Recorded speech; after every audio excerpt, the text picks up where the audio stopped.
This is Democracy Now!, democracynow.org, The War and Peace Report. I'm Amy Goodman with Nermeen Sheikh. A top Israeli official has called for the Palestinian village of Huwara to be wiped out or erased, just days after hundreds of Israeli settlers attacked the city, setting cars and homes on fire and killing a Palestinian man who had just returned from Turkey, where he was helping with relief efforts after the earthquakes. Israel's far-right finance minister, Smotrich, made these shocking comments on Wednesday. The Palestinian village Huwara should be wiped out. The state needs to do it, not private citizens. Palestinian Prime Minister Mohammed Shtayyeh visited Huwara Wednesday to meet with families who survived the violent attack. What we've seen here in this house is evidence of how big the crime carried out by the settlers and covered and protected by the army is. It is clear that this move is supported by a political decision from the Israeli government. Therefore, three sides are partners in this crime: the government, which takes the political decision, the army, who is protecting, and the settlers, who are implementing. This is what we saw here. The Israeli human rights group Bezalel accused Benjamin Netanyahu's government of backing a pogrom in Huwara. In a statement, the group said, quote, "The Jewish supremacist regime carried out a pogrom in the villages around Nablus yesterday. This isn't loss of control. This is exactly what Israeli control looks like. The settlers carry out the attack. The military secures it. The politicians back it. It's a synergy." On Wednesday, Israeli Army commander of the West Bank, Major General Yehuda Fuchs, admitted what happened in Huwara was a pogrom. The incident in Huwara was a pogrom carried out by outlaws. We were prepared, as we prepare for every terror attack. There's a phenomenon of outlaws taking to intersections to throw stones and block Palestinian roads in the area. I don't think that collective punishment helps to combat terrorism. On the contrary, I think it might even cause terrorism. The settler attack in Huwara began hours after a Palestinian gunman shot dead two Israeli brothers from a nearby settlement. Meanwhile, Israeli Prime Minister Benjamin Netanyahu's government is continuing to face mass protests from Israelis opposed to plans to overhaul Israel's legal system. On Wednesday, Israeli police fired stun grenades and water cannons at Israeli protesters taking part in a so-called day of disruption, as thousands protested in Tel Aviv. We're joined now by two guests. Gideon Levy is with us. He's an award-winning Israeli journalist and author, columnist with the newspaper Haaretz, member of its editorial board. His latest piece is headlined, "Israeli Settlers Huwara Pogrom was a preview of Sabra and Shatila II." Gideon Levy is also the author of the book, The Punishment of Gaza. And Saddam Omar is with us, a resident of Huwara who witnessed the attacks by Israeli settlers. Let us begin there. Saddam, can you talk about what happened on Sunday? Where were you in Huwara? And describe where Huwara is in the occupied West Bank. First of all, good morning to you and to everybody. I want just to let me remind you and everyone that this tragedy started not on Sunday. This started for more than 106 years, 1917, and our suffering is going on since that time. Actually, Israel, as you know, occupied West Bank, Palestine, and Gaza Strip since 1967. And since that time, they violated international law by moving hundreds of thousands of Jewish-only squatters, colonists, into the Palestinian occupied land. In response, Palestinians have been resisting the occupiers. For Huwara and what happened on Sunday night, it was not the first time, and it was not only for killing of two Israelis in Huwara. What happened really was a few days before, when Israeli army did a massacre in Nablus. They killed 11 people, including two old men in their late 70s and few children.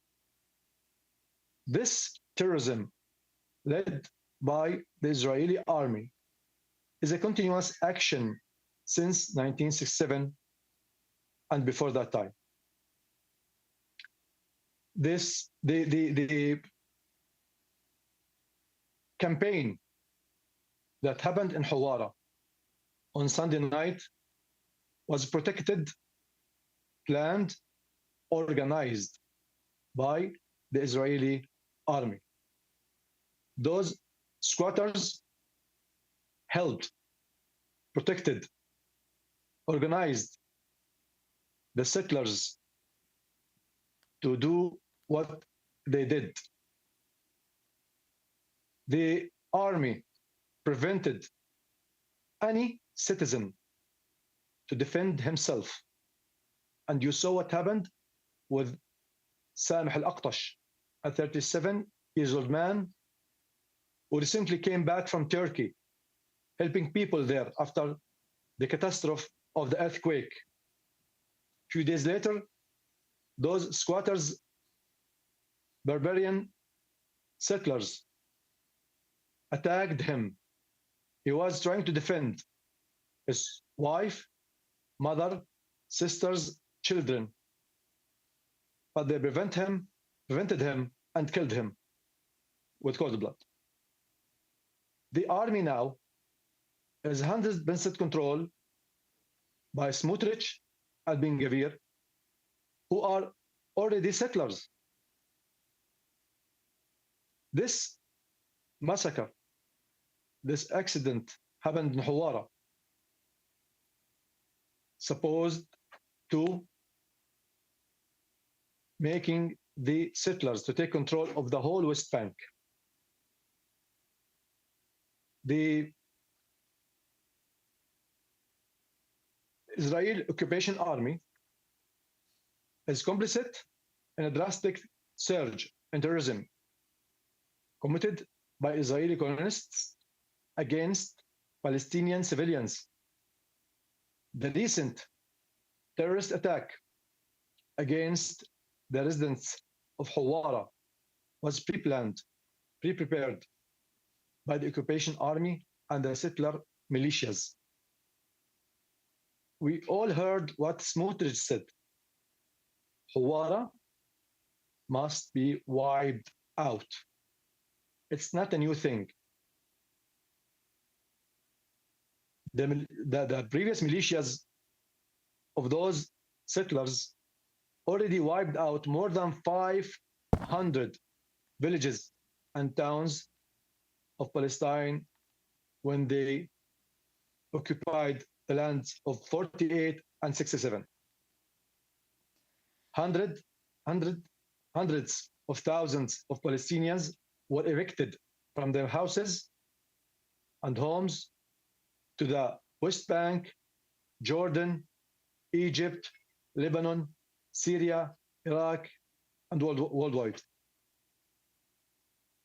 The extreme government of Israel is a threat to Palestinians, to Israelis themselves, to the region, and to the whole world. This is what I believe. Gideon Levy, could you talk about what happened in Huwara and also the massive increase in settler violence since this far-right government came into power? You shouldn't start with this violent government, because the last year with the so-called moderate government was not any better. There were almost 200 Palestinians killed in this year, more than in any other year in the last 15 years. So we couldn't put all the blame on this government. I came to Huwara on the morning after. Huwara was practically under a curfew. And what I saw there, I saw very few times in 35 years of covering the occupation. It really looked like a town after a pogrom. There's no other way to describe it. Quite horrified people and shocked people sitting in their homes, afraid to get out. all the shops closed, and only traffic of, you won't believe it, Amy, the only traffic that was allowed was obviously the settlers who came back to see what they have done the night before and what they didn't complete. They did it in a very brutal way, as they always do. Don't forget there were 400 settlers in Huwara the night before, according to the army, which means they might have been even more. And nobody stopped them. And this is maybe the core issue. The fact that nobody stopped a raid of 400 settlers on an innocent village tells you the whole story. Saddam, could you describe now what the situation is in Huwara today? You said that immediately after the massacre, a curfew was imposed. What's the situation now? It's a total closure. And shops, supermarkets are totally closed. Nobody is allowed to open his shop or supermarket or whatever it is. If you tried to open your shop, you will be arrested immediately. Yesterday, a citizen called Omar had been arrested for trying to open his shop, and he's violently treated. According to what we witnessed, the occupation army did not take measures to block the settlers' path to Huwara, nor did it stop them from systematically attacking Palestinians and their properties, nor did it carry out appropriate arrests. They claim they have arrests, but till now we saw nothing. The occupation army sought to let the settlers vent their anger. Following the settlers' terrorist campaign, the occupation government of Israel didn't take any significant actions to address the settlers' lawlessness. Instead, some occupation officials, just like Smotrich, publicly supported the settlers by saying words like Huwara should be wiped out. The Israeli settlers took advantage of the situation by inflicting millions of dollars of damage onto the town of Huwara, by destroying, burning anything in sight. There was no specific target of their attacks. Rather, it was whatever happened to cross into their line of sight. I mean, trees, cars, car spare parts shops, homes, livestock, market stalls, shops, supermarkets, whatever they saw, they destroyed. They were being guarded by the Israeli army, who trailed behind them a few meters as protection. Hundreds of residents were injured from the barbaric methods they utilized. They lit homes on fire while the residents were still inside. They used tear gas, they stored stones, they used iron rods. I want to ask... And they were... Yes, please. I wanted to bring Gideon Levy back into this because we're seeing massive protests in the streets of Tel Aviv of Israelis now hit with stun grenades and water cannons. But they're not protesting what's happening in Huwara. They're protesting the Israeli Benjamin Netanyahu's attempt to gut the Israeli judiciary. Are these protests morphing into protests of what has happened in Huwara? Or are they just two completely different issues for Israelis? They are not two completely issues at all, because both deal with democracy. The problem is that the protest movement in Israel wants to keep an eye closed and not to see the occupation as part of the problem of the Israeli democratic regime or non-democratic regime. This is really outrageous, because it's not that they don't deal with Huwara. They do anything possible to break away from dealing with Huwara, with the occupation, with all those issues which are part and parcel of Israel's regime. And therefore, this protest, which I cannot participate by all means, is a protest over democracy for the Jews in the state of Israel, nothing but this. And anyone who really looks for equality and democracy cannot participate in this protest, as impressive as it is, as powerful as it is. But we have to remember they are concerned only about themselves, only about democratic regime for the Jews in Israel, not for anyone else who lives between the Jordan River and the Mediterranean. Saddam, very quickly, we have just a minute. What do you think the international community should be doing? How can the Palestinians be supported now, given this massive onslaught of violence? I want to add something, that it was a barbaric sight that you can only describe by an ethnic cleansing. It's very sure that this is the proper description for what happened. But for the international community, we need them to interfere and to bring peace and stability to the Middle East, not the United States. The United States of America is a party to the conflict.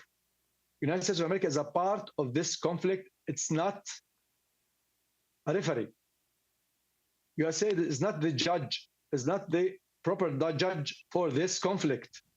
Saddam, we have 5 seconds. The United States of America, yes. The United States of America is providing the occupiers with full support. They have to stop, and the international community should interfere to protect the civilian Saddam of Palestine. Omar and Gideon Levy, thank you so much for being with us. I'm Amy Goodman with Nermeen Sheikh.